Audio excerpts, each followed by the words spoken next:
Est-ce qu'Aquaman va finalement être le sauveur du DCU? Eh bien, c'est ce que nous allons voir tout de suite.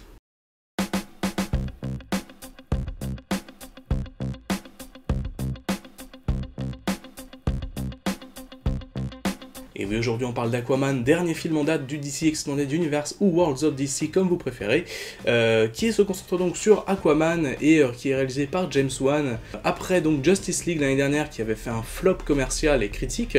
le DCU devait relever la tête, devait sortir la tête de l'eau, voilà, la blague sur l'eau c'est fait, et donc c'est Aquaman qui avait cette lourde tâche quand même mine de rien parce que on aborde en plus un héros qui est assez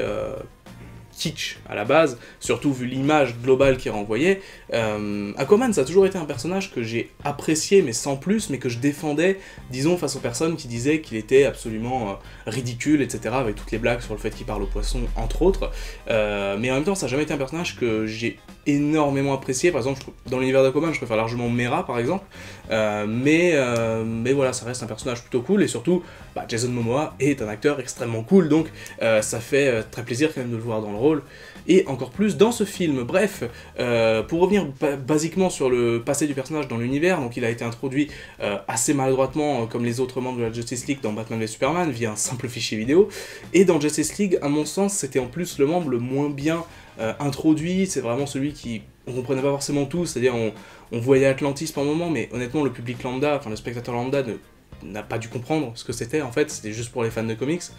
Donc voilà, c'est un personnage qui avait été très mal introduit dans Justice League je trouve, et donc ici, le film devait vraiment reposer les bases de l'histoire d'Aquaman, de son origin story, d'où il vient, quelles sont ses motivations, et qu'est-ce qui va l'amener finalement à se battre pour l'Atlantis, pour reprendre le trône de l'Atlantide, puisque l'antagoniste principal du film sera Orm, donc son frère, plutôt son demi-frère, qui veut déclarer la guerre à la surface, et donc qui sera aidé pour cela de plusieurs royaumes, et également d'humains, notamment Black Manta, évidemment. Si je vais donner un avis global sur le film, comme ça d'entrée de jeu, je dirais qu'Aquaman c'est un gros plaisir coupable du DCU, c'est-à-dire que c'est vraiment un film qui est très généreux en termes d'action, en termes de moments plutôt bien réalisés, vraiment des moments qui font plaisir, mais en même temps c'est un film qui est extrêmement kitsch, c'est-à-dire que ça plaira pas à tout le monde, c'est-à-dire que si vous voulez pas voir des gens, des mecs sous l'eau chevaucher des requins ou autres créatures sous-marines, vous n'allez clairement pas aimer ce film, mais en même temps, il y a quand même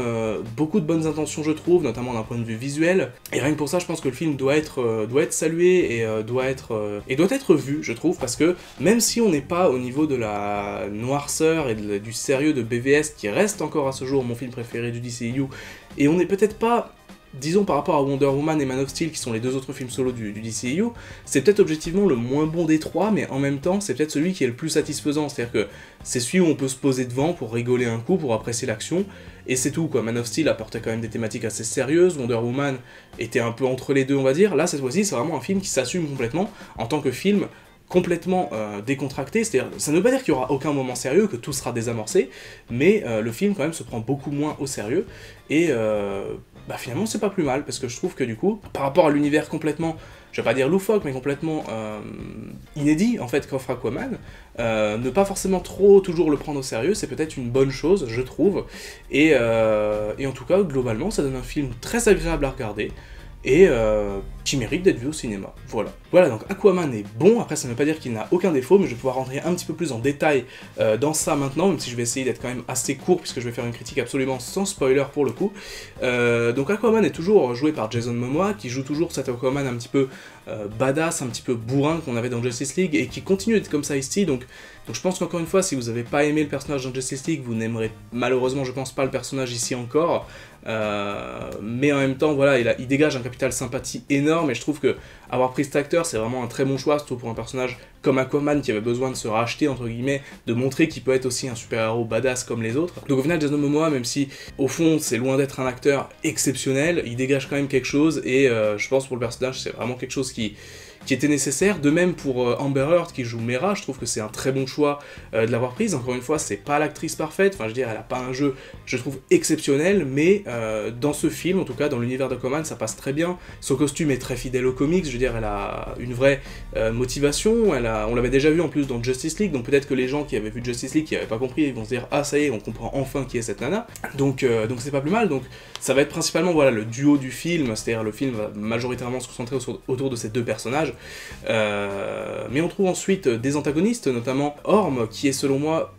une semi-déception, c'est-à-dire qu'ils auraient pu développer un petit peu plus son personnage, de même pour Black Manta, mais j'y reviendrai après, ils auraient pu développer quand même un peu plus son personnage, parce qu'au final on tombe vraiment dans une espèce de cliché de méchant hyper basique, alors que normalement on aurait pu quand même, je pense, développer le personnage un petit peu mieux que ça, mais en même temps le film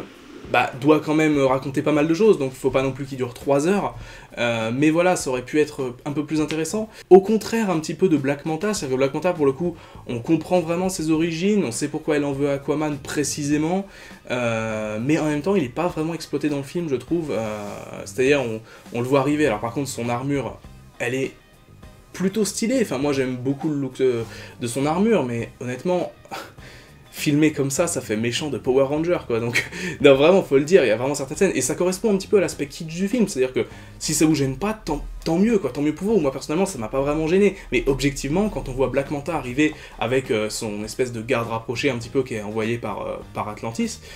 vraiment, ça donne une impression de Power Ranger, mais moi j'aime bien Power Ranger, donc à la limite ça me dérange pas, mais voilà, quelqu'un qui veut voir un film un petit peu sérieux, un petit peu... pas trop kitsch là, clairement, voilà. Donc oui, Black Manta, un personnage assez peu exploité je trouve, et qui pourra être exploité je pense dans une suite un petit peu mieux que ça. Et Orm, voilà, qui reste un petit peu le méchant un peu basique on va dire, qui a une petite histoire par rapport à Aquaman, par rapport à vraiment ses motivations, etc. Mais en même temps, ses motivations amènent aussi un des messages du film, à savoir un message écologique, évidemment. C'est un petit peu logique par rapport à la pollution, à la mer, etc. Alors évidemment que c'est un sujet très important, surtout encore plus aujourd'hui, mais je trouve qu'il est assez mal traité dans le film, dans le sens où en parler une fois, 2 fois, d'accord, mais là, au moins 3 ou 4 fois où on ramène ça, et avec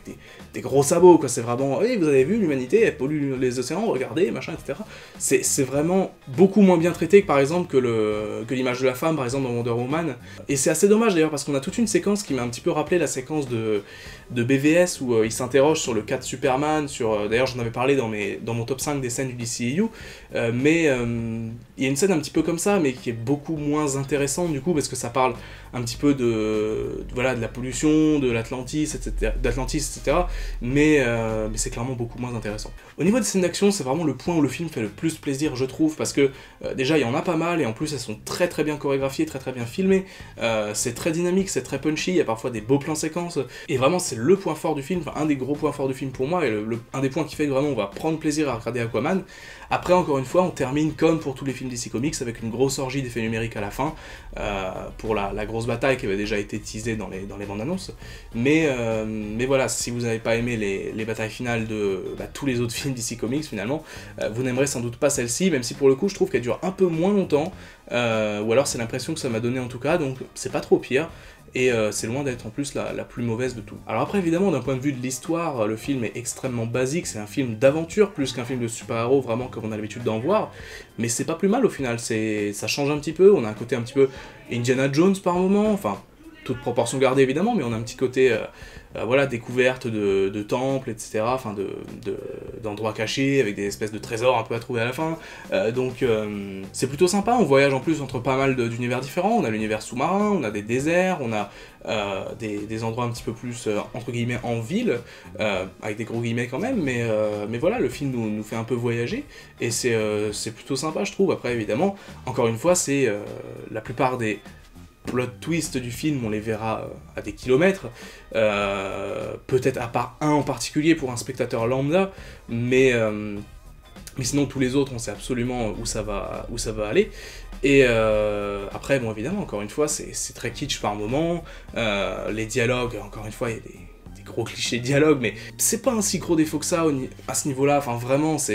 le film est globalement assez satisfaisant pour qu'on puisse passer outre. Encore une fois, je vous le dis, si vous aimez pas ce qui est kitsch, vous n'allez pas aimer Aquaman, mais si vous êtes prêt à laisser passer certaines choses, comme je vous dis, le fait d'accepter qu'il y ait toute cette action sous l'eau, qu'il y ait des mecs un peu déguisés comme des Power Rangers par moment, bah, si vous laissez passer ça, c'est bon, quoi. Vous pouvez apprécier le film et juste passer un bon moment, quoi. Donc vraiment, je sais pas ce que j'ai plus à dire sur Aquaman, si, la musique, avec quelques sonorités, quelques thèmes, en tout cas quelques notes parfois, assez marquantes, assez sympas, qui reviennent pas mal de fois dans le film, et je trouve que, même si l'OST globalement n'est pas extrêmement mémorable, il y a quelques petits thèmes par-ci par-là qui sont sympathiques, donc faut quand même le souligner. Après, on a une utilisation de la musique parfois particulière par moment, ceux qui ont vu le film savent de quoi je parle, mais ça m'a pas choqué, honnêtement. Parfois on voit une musique qui semble complètement hors sujet qui arrive, mais au final, bah, je trouve que ça passe, c'est correct. Donc voilà, encore une fois, là, la musique, même si elle n'est pas sensationnelle, reste plutôt correcte et s'inscrit bien dans le film. Bref, vous l'aurez compris, Aquaman est un bon film, un film très sympathique, bien que très kitsch aussi au passage. C'est peut-être le film qui donne en tout cas une nouvelle direction au DCU, à savoir un style beaucoup plus proche de Marvel, certes, mais qui en tout cas semble plaire au public, parce que le film bat actuellement des records de box-office, notamment au box-office chinois, où il a fait un très très gros démarrage. Donc écoutez, si c'est la direction que doit prendre DC Comics, eh bien...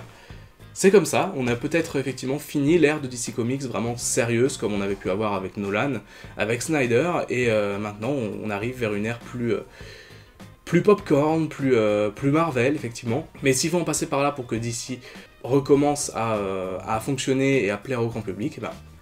c'est tout, et puis moi globalement je trouve que le film est plutôt sympa, et donc si tous les autres films qui arrivent sont sur cette lignée, c'est-à-dire parfois un peu kitsch, parfois un peu machin, mais en même temps qui sont très sympas à regarder, bah écoutez, je prends tout. Donc vous l'aurez compris, Aquaman, allez le voir, c'est très sympa, même si vous n'aimez pas DC Comics, je pense que vous pouvez passer un moment plutôt sympa, à condition d'accepter le kitsch par moment. Sur ce, c'était Magnus, on se dit à très bientôt, ciao.